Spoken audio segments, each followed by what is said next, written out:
What's up everyone? Welcome to another 5-minute review where I try to cut down my camera experience into these bite-sized videos. Perfect for those of you looking for someone to just get to the point instead of just rambling on and about something entirely pointless. Today we're covering the highly overrated Olympus XA.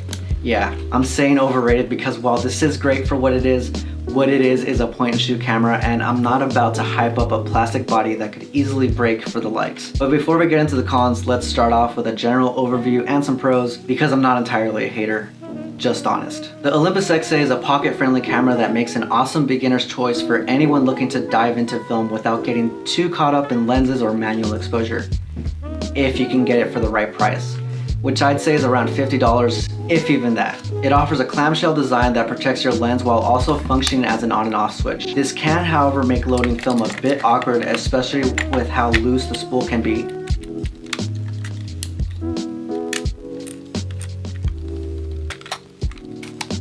Though, as with most cameras, you get used to its quirks with time. You can set the aperture on this little guide to the right anywhere from f2.8 down to f22. Though I would shy away from anything wider than f4 if it can be helped. This is still a plastic lens after all and can let you down if you're not careful. Vignetting is super evident wide open as well, but just might be coming down to your personal taste. I actually prefer it. Shutter speeds are decided by the camera and displayed on the viewfinder, going anywhere from 1/500th down to 1 second. And I'm gonna repeat this, I do not recommend hand holding below 1/30th. You can set your ISO just under the lens, anywhere from 25 to 800, though I use this more as a exposure compensation dial myself, since I'm not a huge fan of letting cameras decide my exposures outside of great lighting conditions.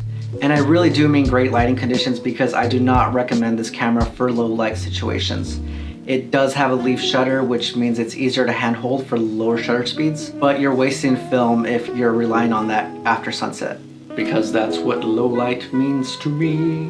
Now, focusing. For anyone coming over from SLRs like I did when I first picked this camera up, rangefinders focus using a smaller image in the viewfinder instead of a mirror reflecting what will be captured on the film. So instead of a split prism, you have what's called a patch. And instead of a focusing ring, you have this switch or dial right here, taking it from just about 3 feet to infinity. The viewfinder does provide some frame lines to give you an idea of what will be captured, which is typical of most rangefinders and really isn't an issue unless you get really close, which according to this camera is 3 feet. I didn't realize how close that was until I tried focusing in on some friends sitting across from me at a table and had to actually lean back.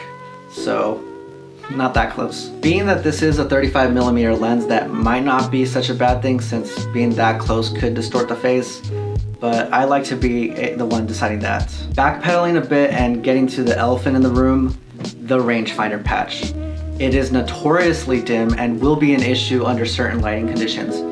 You can remedy this though by sticking a piece of electric tape over the viewfinder to help with contrast. I know it seems a bit weird, but I made a small tutorial on this exact thing, so check it out if you need to. Oh, and batteries, almost forgot. The camera runs on these, and as is the issue with both copies I own, it can occasionally require a bit of tweaking to make proper contact with the rest of the camera. I usually use this small switch to set it to a battery check, and tighten or loosen the cap until I hear that annoying. You can also find an exposure compensation for backlit subjects and a self-timer.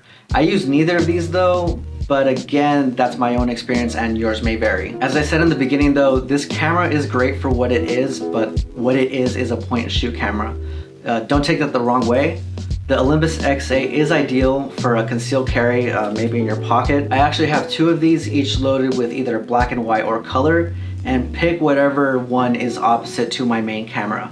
The emphasis there being that this is my backup camera and I will avoid shooting it when I have a SLR on hand. I actually love how easy it is to sneak these into places that might frown upon you having a pro camera, like festivals or concerts, but then again, low light is not this camera's friend and I would avoid relying on 800 speed film in darker situations.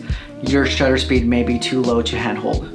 There's also the issue with the shutter button being easily warped if you press it too hard, and how easy it is to accidentally fire off a shot. Seriously, I'm not a fan of exaggerating, so believe me when I say this camera has a hair trigger shutter. Do not have your finger anywhere near it unless you're ready to take that shot. Anyways, as I'm sure I've gone way over the 5-minute mark, I'll leave y'all with some sample photos that were scanned on my old Pacon and a local lab.